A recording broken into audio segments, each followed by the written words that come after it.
Penguin Random House Audio presents The Chalk Artist by Allegra Goodman. Read for you by Orlagh Cassidy. Chapter 1. Grendel's Den. Her long hair curtained her face as she sat marking papers. Drunk graduate students surrounded her, but she didn't even look up. Rock pounding, dishes clattering. This was Grendel's in winter. The old Cambridge dive, loud, warm, and subterranean, half a flight down from Winthrop Street. A green lamp lit every table. 100 mirrors hung on paneled walls. Collin watched her reflection from every angle. She looked so elegant and out of place. She came on Tuesday nights, and sometimes Thursdays too. She would order a Mediterranean salad and start grading papers. She was slender, fair, her eyes dark and shining, as though she knew some secret, she alone. Whenever he got close enough, he looked over her shoulder. Her handwriting was precise, her pen purple, extra fine. Once she glanced up and nearly smiled. "You realize," he told her silently, "if I drop something, it's your fault. If I break a plate, it's all because of you." He saw guys leering, even if she didn't. "Everybody's looking at her," he told Samantha, the bartender. Sam said, "Yeah, but mostly you." Collin was 23, bright, artistic, and unhappy. He had just left college for the second time, and although he had good reasons, his mother was upset with him. His ex-girlfriend, Noelle, was out of patience. His father was in the Navy. He had not seen or even heard from the man in 7 years. Collin had thought of enlisting, mostly to travel, but he had grown up on a street where signs in the front yards read, "War is not the answer." He never did enlist. He didn't go anywhere. He worked at a bar and went out drinking afterward. Even if he'd enjoyed college and respected his instructors, even if he had excelled at web design and programming, he didn't have time to go to class. He was busy collecting tips and partying, waking up in other people's beds. Sometimes he despised himself. Not often. Sometimes he decided to get serious, but he kept working nights and sleeping in and hanging with his high school friends, and all of this became a full-time job. Youth itself was his vocation. For this reason, the girl's diligence fascinated him. She sat for hours grading at her table, and she was so young, way too young to be a teacher. She should have known better than to sit alone down there. Few came to work at Grendel's, and those who tried didn't get much done. They would open their computers and close them gratefully when drinks arrived. This girl did not respond to guys circling her table. She looked royal in her cardigans and trailing scarves and calfskin boots. He sketched her on his order pad. The Princess of Solitude, with a crown. One Tuesday, when she started packing up, her coat slipped off the back of her chair, and Collin ran to catch it for her. She stood to go, and he realized how tall she was. Almost his height. He was close enough to see the gold flecks in her eyes, the freckles dusting her face. He held his breath as she slipped her arms into the sleeves. Then she thanked him and rushed off. "Nice," teased a waitress named Kate. "Could you catch my coat, too, before it touches the ground?" Collin watched for the girl on Thursday while he carried out chicken wings and plates of stuffed potato skins. He served foaming Guinness, caught bits of conversation. "Seriously? How much did that cost? I feel guilty, but—" The Who pounding, students wailing, "The Exodus is here." Busy night and no free time, but Collin kept watching until Sam started flicking ice at him from behind the bar. "Who are you waiting for?"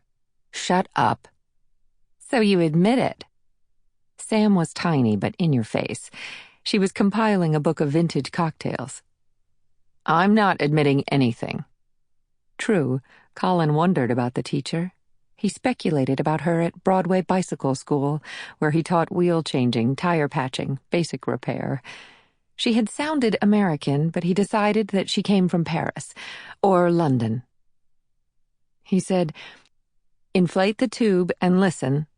Maybe Barcelona." On Monday, he colored backdrops for the theater company he had founded with his roommate, Darius. Working with wet chalk on old-fashioned rolling blackboards, he drew slender trunks and arching branches, layered cherry blossoms, white and pink. The edge of his chalk crumbled. He rubbed white and red together with his thumb, and he thought and thought about her. Sometimes she glanced up, and she was looking at him. He was sure of it. The next second he would think, no, that can't be true. Daydreaming about her, he felt lighthearted, amused. His fantasies were so chaste and so persistent. She was always sitting at her table, just out of reach, and he liked her there. Although he was intensely curious. What was she doing all alone? A girl like that would have a boyfriend. There had to be some story. A long-distance relationship. But she didn't look lonely. He wanted to know her. Or at least to hear her name. There were days she never even crossed his mind. He spent a weekend with Noelle. They went to a party and stayed out late dancing, and then they went to her place, and he began undressing her. She laughed, and he knew why. Now that they'd sworn off each other, their bodies were so eager. Late the next day, they woke stale and headachy, annoyed with themselves. Even so, Darius's girlfriend Emma had 4 tickets to Lady Lamb the Beekeeper in Davis Square, and so they went. All that time, Collin didn't think about the girl, until Lady Lamb bent over her guitar, her long hair curtaining her face. Then suddenly he imagined the girl watching him. He saw himself through her eyes, and he was cheap and aimless. He felt poor as well, although he didn't consider himself poor. He considered himself free. The next week he was taking orders for a party of 6 when she materialized again. He looked up, and there she was, already seated in Kate's territory. He was not getting off early, but when he saw the huge stack of papers on her table, he made a secret deal with her. If you keep at it until 11, I'll walk out with you. All night he watched her table, willing her to stay. When she began to stir, he murmured, "No, you don't. Keep working. You aren't going anywhere." 10:45, she pushed back her chair. From behind, he saw her shoulders shaking and thought she must be sobbing or choking. He rushed over. "Are you all right?" When she looked up, she was laughing, not crying, and she showed him an essay. Curvy handwriting on lined paper, the title in bigger script, Juliet, Shakespeare's Heroine. "What do you think?" 1,000 ideas crowded his mind, none about her student spelling as he watched her add an E. "Are you really a teacher?" She said, "I keep asking myself." "You don't look like one." She shook back her long brown hair and glanced up at him, amused. "What's a teacher supposed to look like?" "Old," he told her. "Bitter?" "I'm bitter." "How long have you been teaching?" 3 months. "Your students are that bad?" She frowned as she looked down at her check. Annoyed, or just figuring out the tip? He said, "My friend Darius was thinking of directing Romeo and Juliet, but he couldn't find a church." "He couldn't get permission?" Already she was shouldering her bag and standing up to go. "He wanted to do it in a cathedral with stained glass and confessionals, but the only church interested was Unitarian." "Are you an actor?" Jean-Philippe, the busboy, was trying to get by, and Collin stepped sideways. "I'm an actor and an artist." He regretted the words as soon as he said them. He sounded pretentious. "Mostly chalk." She looked puzzled. "On sidewalks?" "Yeah, but other places too. I do all the art for Theater Without Walls." "I've heard of them." "In the Phoenix?"